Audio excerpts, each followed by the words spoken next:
In the town of Ipitu, laughter traveled faster than truth. It followed people like dust, clinging to their backs, especially those who looked different. And no one carried more laughter behind him than Baba Tunde. Baba Tunde was fat, not just a little overweight. He was broad, heavy, round in places that made people stare. His belly arrived before him. His footsteps were slow. When he sat, benches complained. When he stood, people whispered. Children pointed at him openly. Young men mocked him loudly. Women laughed softly behind their hands.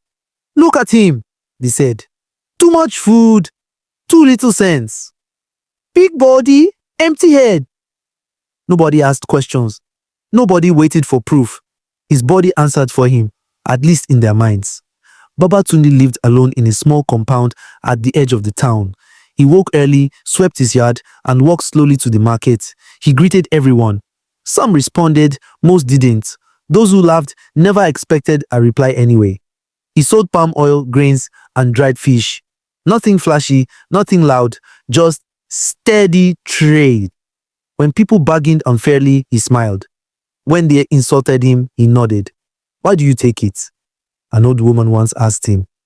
He replied gently, "Because anger is heavier than my body." People laughed even harder when they heard that. In Ipitu, respect belonged to the loud, to the muscular, to the men who drank palm wine and boasted of strength. Baba Tunde had none of those things. He didn't wrestle, he didn't shout, he didn't argue, so the town decided his fate for him. They said he was lazy because he was fat. They said he was foolish because he was quiet. They said he was weak because he did not defend himself, and Baba Tunde allowed them to believe it. What they did not know was that silence can be a storehouse, and patience, a kind of wealth. The laughter did not stay harmless. As time passed, mockery turned into cruelty. At the market, young boys imitated Baba Tunde's walk, puffing out their stomachs and waddling behind him. When he passed, they sang songs about gluttony. The crowd laughed. One day, during the annual New Yam festival, the town gathered in the square. There were games, dances, and competitions meant to display strength and skill. A wrestling match was announced.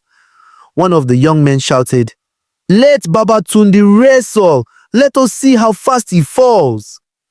The crowd roared. Baba Tunde stood quietly. He had not volunteered. He never would. But the laughter grew louder, sharper, demanding entertainment. "Come now," another voice said. "At least let your fat be useful."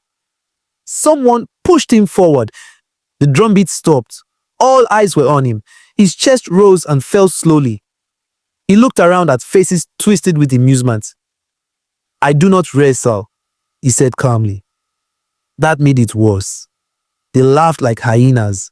They mocked him for being afraid. They called him names that burned.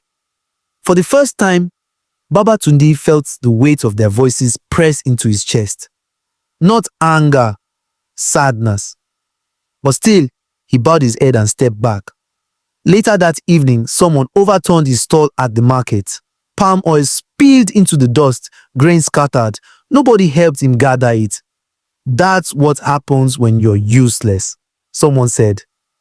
Baba Tunde went home quietly that night. Inside his compound, he sat alone and stared at the ground. For a long time, he said nothing. Then he spoke softly to the night. "Let him laugh," he said. "Laughter is cheap. Survival is not." And in that silence, something hardened inside him. Not bitterness, but resolve. After that night, Baba Tunde changed. Not outwardly. Outwardly, he remained the same fat, slow, quiet man. But inwardly, he became deliberate. He began storing food carefully. Each market day, he kept aside a portion of grain. Each harvest season, he dried and preserved yams, beans, and maize. He learned which foods lasted longest, which spoiled fastest. He repaired an old storage hut behind his compound, strengthened it, reinforced it. No one noticed. Why would they? He was just Baba Tunde, the joke of Ipitu. While other men spent their profits on drink and praise, Baba Tunde invested in patience. While they laughed, he calculated. While they wasted, he prepared. Seasons passed. Then one year, the rains failed, crops withered, rivers shrank, food prices rose, the strong men grew thin, the proud men grew quiet. Hunger crept into Ipetu like a thief at night. People sold possessions for food, arguments broke out at the market, children cried from empty stomachs, and suddenly, laughter disappeared. One by one, people came to Baba Tunde's compound, quietly, ashamed. Men who once mocked him stood with bald heads. Women who laughed now begged. Even the boys who followed him with songs came with hollow eyes. Baba Tunde, they said, please. He opened his storehouse. Inside was food, enough to last months. The news spread like fire. How did he survive? How did he know? Baba Tunde did not boast. He sold food fairly. Sometimes he gave it freely. He did not insult anyone. He did not remind them of their cruelty. That was what hurt the most. The elders called a meeting. They sat Baba Tunde among them for the first time. An elder said, "We laughed at you because of your body, but wisdom was hiding there." Baba Tunde bowed his head. After the famine passed, the town of Ipitu looked the same on the surface, but something underneath had shifted forever. The farms slowly returned to green. The markets filled again. Laughter crept back into conversations. But it was no longer careless. People had learned that hunger humbles faster than wisdom ever could. Baba Tunde remained exactly as he had always been. He did not lose weight. He did not change his walk. He did not suddenly become loud or proud. He was still fat, still slow, still calm, but now, when he passed through the market, people stepped aside, not out of fear, out of respect. Children no longer followed him with mocking songs. Instead, they greeted him properly. Some even carried his basket without being asked. Mothers scolded any child who laughed at another's body. "That is how shame begins," they would say. The young men who once mocked him now watched their words carefully. They remembered the days when their muscles meant nothing and their pride could not fill an empty stomach. One afternoon, during another New Yam festival, the elders invited Baba Tunde to sit among them. This had never happened before. As he approached, the crowd went silent. The same square that once echoed with laughter now waited with humility. An elder cleared his throat and spoke slowly. "We wronged you," he said. "Not because we laughed, but because we believed our laughter was wisdom." Another elder added, "We judged your body and ignored your mind. We mistook noise for strength and silence for emptiness." Baba Tunde listened quietly. Then he stood. The crowd leaned forward. "I am not angry," he said. "Anger would mean I carried your insults. I chose not to." He paused. "You laughed because you thought weight was only flesh, but weight can also be foresight. While you were feeding your pride, I was feeding the future." Amamo moved through the crowd. "I did not prepare because I am special," he continued. "I prepared because life has seasons. Those who laugh too loudly during abundance forget that scarcity listens." The silence that followed was heavy. From that day, Baba Tunde became something rare in Ipitu.